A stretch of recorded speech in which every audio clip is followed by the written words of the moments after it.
Hello students, welcome back to maths class. Today I will be taking the last part of your chapter rational number, which will be discussing about how to place a rational number over a number line. So let's take few examples. The first question that I have taken from your exercise is that how to place the number 1 upon 3 on a number line. So let's first of all have a discussion that how actually the fractions can be placed on a number line. Your first target is always convert that number into mixed fraction if it is possible. Whatever fraction is given, first of all you have to convert that into mixed fraction. Now the example which I have taken 1 upon 3 can't be converted into mixed. That means in this fraction 1 upon 3 there is nothing in front of it. So that means this number is going to lie between 0 and 1. So how to place it now? I have drawn a number line. I have written few numbers -1, 0 and 1. I have drawn a short number line because I knew that the number is going to lie between 0 and 1. Now this number's denominator is 3. That means between 0 and 1 you need to divide this area into 3 equal parts. Let's do that. Once I draw these 2 marks, the entire area has been divided into 3 parts. One part is this, second part is this, and last part is this. So take the first part as 1 upon 3. Next will be 2 upon 3. Last will be 3 upon 3, and you know that 3 upon 3 is actually 1 only. So either you write it or you can skip it. So I have adjusted the fractions, and now what you need to do? Your target was to place 1 upon 3. I have already got 1 upon 3, so highlight it with a dot, and this is how your number will be placed. Let's take one more example. Suppose if I have the number 7 upon 4. Once I convert it into mixed fraction, it will be 1 3 by 4. Now 1 3 by 4 means that this number is bigger than 1 but it is smaller than 2. That means the answer is going to lie between 1 and 2.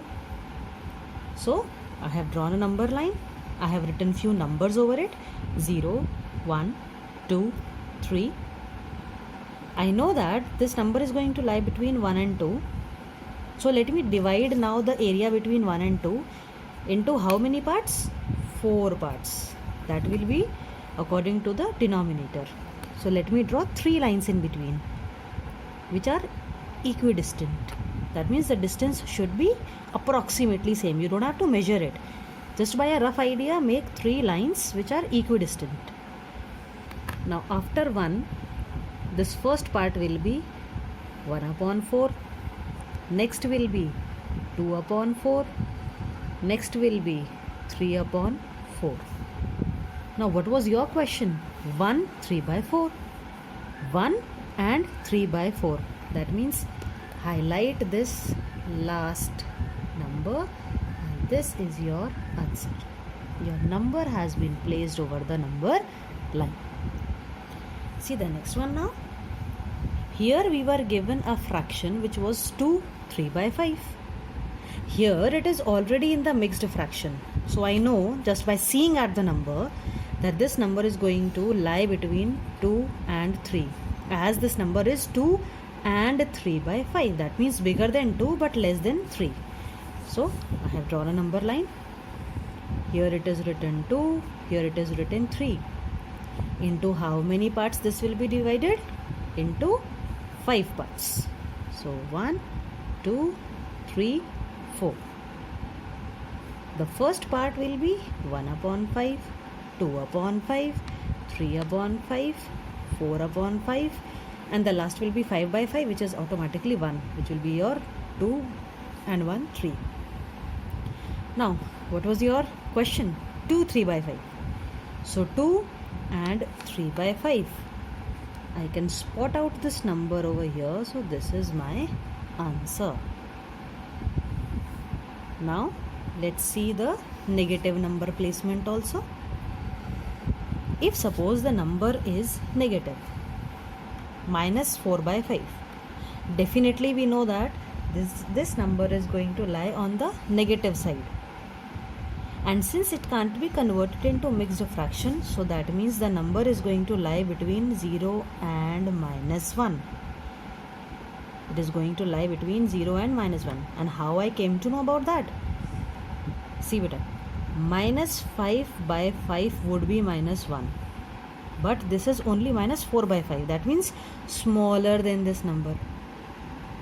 Minus 5 by 5 is minus 1, but you have to place only minus 4 by 5, which is obviously smaller than this. That means the number is going to lie between minus 1 and 0. So I have drawn the number line.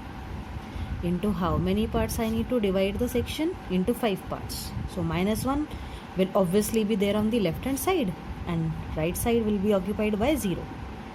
Let's divide this area into 5 parts. 1, 2, 3, 4. Now how to place the numbers? Start from the 0 side. Minus 1 by 5, minus 2 by 5, minus 3 by 5, minus 4 by 5, and this is minus 1, or you can also call it minus 5 by 5, your choice. I hope you have understood why we have started this time from this side, because we are going in the decreasing manner. So what was your question to be placed? Minus 4 by 5. I can clearly see minus 4 by 5 is here, so highlight this point, and this is the number that is placed over it. Let's take one more example of a negative number. If suppose now you have minus 2 and 1 upon 3, that means minus 2 and something extra is there. So the number is going to lie between minus 2 and minus 3. So I have drawn a number line. Minus 2 is written here, minus 3 is written here. Into how many parts I need to divide this? 3 parts. Done. So after minus 2, since I have divided this into 3 parts, so it will be 1 upon 3, 2 upon 3, negative, and 3 by 3, which is automatically minus 3. So after minus 2, 1 by 3 extra. So minus 2 and after that 1 by 3 extra. This is your number. Now let's move further with the exercise questions.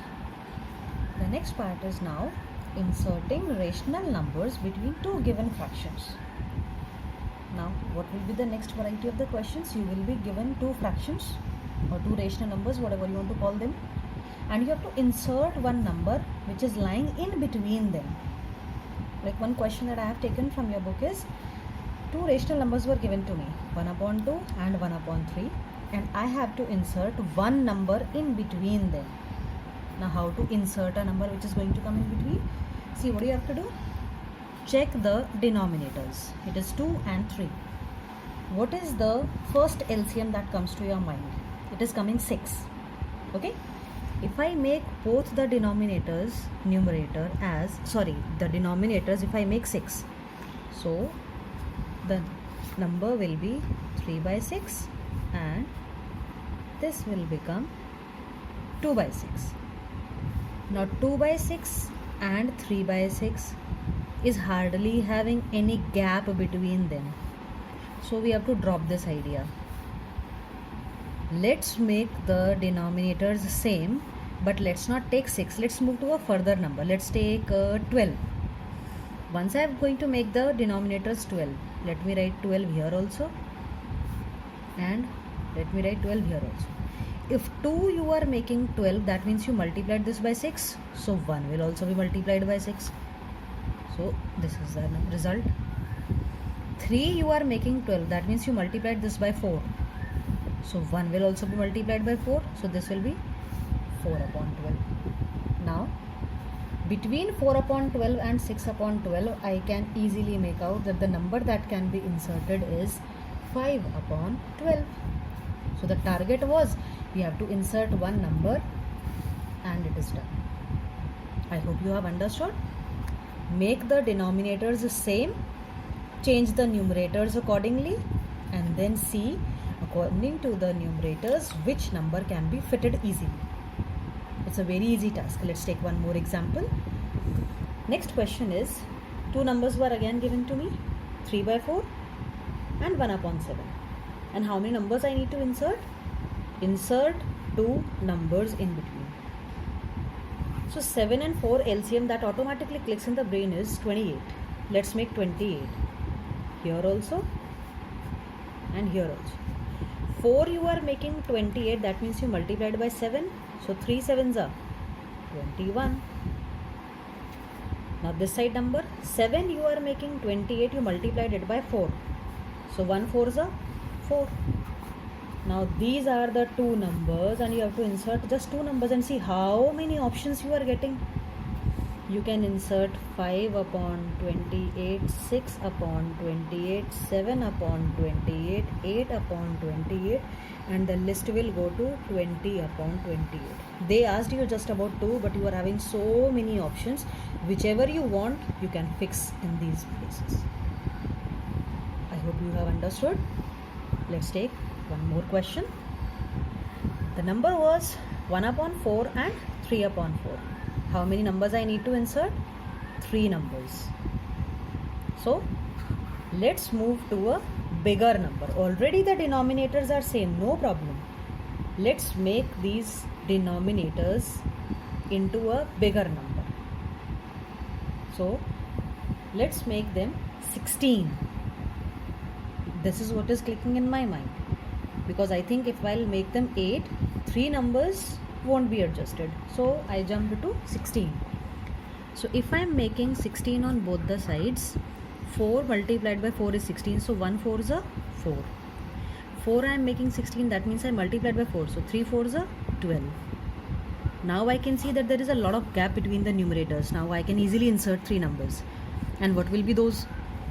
5 upon 16, 6 upon 16, 7 upon 16, 8 upon 16, 9 upon 16, 10 upon 16, 11 upon 16. Now you are having so many options. Whichever you want, you can insert between these two rational numbers. Now don't get confused that your answer is not matching, because there are so many options of fixing the numbers. So you just have to check the logic, that the logic is correct. Don't match your answer with what is written in the answer sheet of your book. Your logic is correct, your number is correct. Students, I am also taking one doubt question which many of you have asked me in the comment box. It is from exercise 1D, question number 12. If 2/3 of a rational number exceeds its 3/5 by 1 3 by 4, find the rational number. Now see here, beta, what is missing? Find the rational number. So what are we going to start it with? Let the rational number be, as usual, whenever something in maths is unknown, we assume that to be x. 2/3 of a rational number, that means 2 by 3 of x. 2 by 3 of the rational number exceeds its 3/5. That means this number is bigger than 3/5 of its part. Exceeds means this is bigger. So 2 by 3 of x and 3 by 5 of x, they both are having a difference of 1 3 by 4. Our equation is ready. Let's solve it. 2 by 3 of x means 2x upon 3 minus 3x upon 5 is equal to 7 upon 4. Take the LCM, otherwise we can't subtract. LCM is 15. So 3 5s are 15, so 2 into 5, 10x. 5 into 3, so this will be 9x equal to 7 upon 4. X upon 15 is equal to 7 upon 4. So x will be, send this 15 on the other side, it will go in multiply. 4 will be as usual in divide. So 15 into 7, 105 by 4. That means your rational number which they were asking you in the question is 105 upon 4. I hope today's session is clear to everyone. Please try all the questions from this exercise, and still if you are having any doubt, you can ask me in the comment box or through the eCare app. Thank you.